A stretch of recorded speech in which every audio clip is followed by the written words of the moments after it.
Here's my video review for Pearl. This is the prequel to the movie X, which came out like 6 months ago. And this is directed, produced, and written by Ty West again. So he apparently made both of these movies, X and Pearl, back to back and without anyone really knowing, which is pretty crazy and really unusual and an excellent surprise in many ways.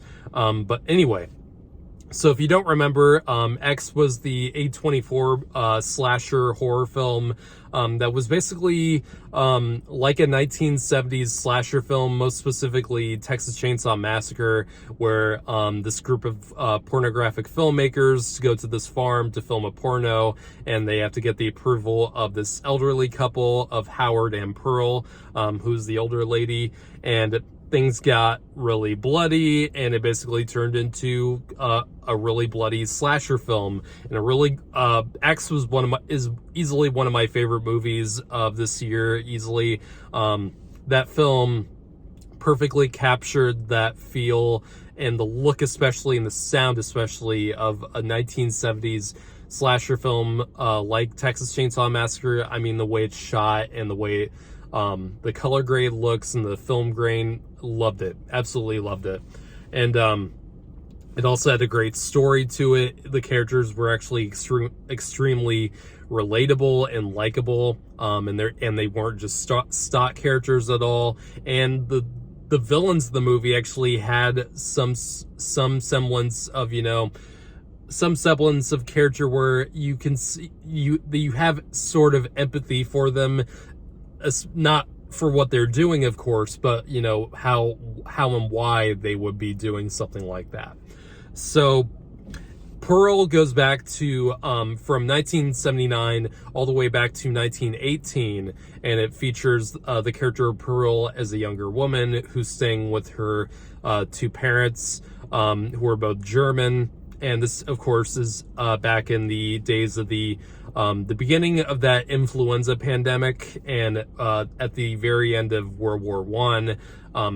Pearl's father in the film is pretty much a vegetable due to a certain illness, and her mother is extremely overbearing and cold, and she doesn't want her daughter Pearl to ever leave the farm, to leave and try to make a life of her own. And that's, of course, what Pearl wants. If you saw X, she really wanted to be, in the pictures, and she really wanted to be a star, much like the characters in the original film X. And it's a fascinating character study. It's not really, it's a different kind of film than X was, but it's a perfect segue from that type of film into more of a character study. And this film really does take on, it goes away from that 70s look of the 70s slasher film to the days of the late 50s to early 60s Technicolor kind of film. And just the way everything, the color grading in this looks so much like a film from that you would see from, like I said, the late 50s to the early 60s, in the days where Technicolor was booming. And it's really great to see on the big screen.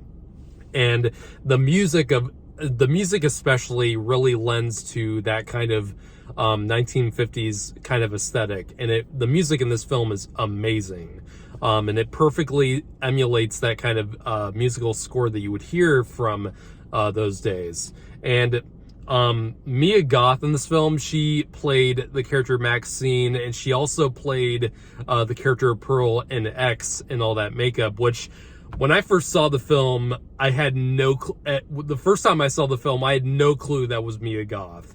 The makeup and the acting and the way she acted through that makeup, in that, as an elderly woman, you have to act slower and you can't be as active. And she played that absolutely brilliantly as both characters. And, she, you can definitely tell why, that Ty West had both characters of Maxine, the hero of the film, and, you know, Pearl, the villain of X, be played by the same person, because when you watch this film, you can easily tell that these characters are extremely similar to one another. Why? Like, because both of them want to be stars, and they definitely want to be, they want to be in those pictures. And in this film also painted why both of those characters ended up in different scenarios. Both of them did. And this film easily has the best performance I've seen from Mia Goth I've seen yet. I mean, I've always liked Mia Goth. I thought she was always really good in films. The brief time I've seen her act and stuff, from A Cure to Wellness to this, but I never thought that she had this kind of talent in her. I mean, this film really needs someone to carry the film. I mean, this film is on the shoulders of Mia Goth, and she absolutely kills it in this film. There's several moments of the film that truly bring a lot out of her, and she pulls it off brilliantly. In this one monologue where she, you know, it's a really long monologue, and she absolutely nails it. I mean, she does a great job in this film. And the other actors do, the supporting cast in the film also does a really good job. Particularly also, this projectionist character that Pearl meets in the city, who runs all these, who runs the movies there, and, you know, who also has access to pornographic films. And this is where kind of the tipping off point for the character of Pearl in this. And it's really fascinating, and this film does go in a few places I didn't quite expect. It's not, I wouldn't call this film utterly unpredictable, like something like Barbarian, which is easily the most unpredictable movie I've seen in years. And it's kind of crazy that we've had so many horror films come out like back to back for the past like month or so. I mean, we've just been getting so many horror films lately, and so many great ones too. This has been an absolutely great year for horror, and Ty West is really doing something really interesting with this kind of trilogy that he's doing. And I really hope Maxine is really great in this. So I had a few gripes with Pearl. I think there are a few times in the film where I think the writing was a little bit overwritten. Like there was a little bit too much dialogue, or too much, you know, over the headedness, where it didn't really feel needed. As much as I like that monologue that Mia Goth delivers near the ending of the film, and she absolutely acts that brilliantly, but I think it was just a little bit too overwritten, and it did go on for a bit longer than it needed to. And it's also one of those things where it's one shot on one actor for like 4 minutes straight. And I think in terms of editing, you could have put in like a reaction shot or two, or change the camera angles throughout it. Like not, you know, go crazy with it, but just, I think it would have, you know, broken up the pace a little bit. And I think there are a few sparse moments of the film like that, and I think it could have been broken up just a little bit in terms of the writing or the editing.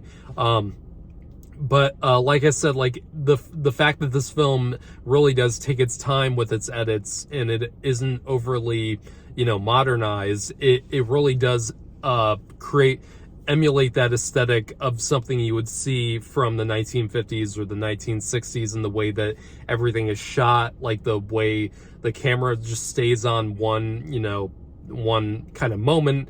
And there's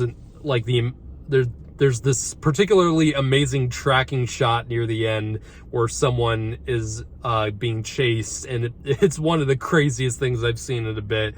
That was really well done, really intensely acted as well.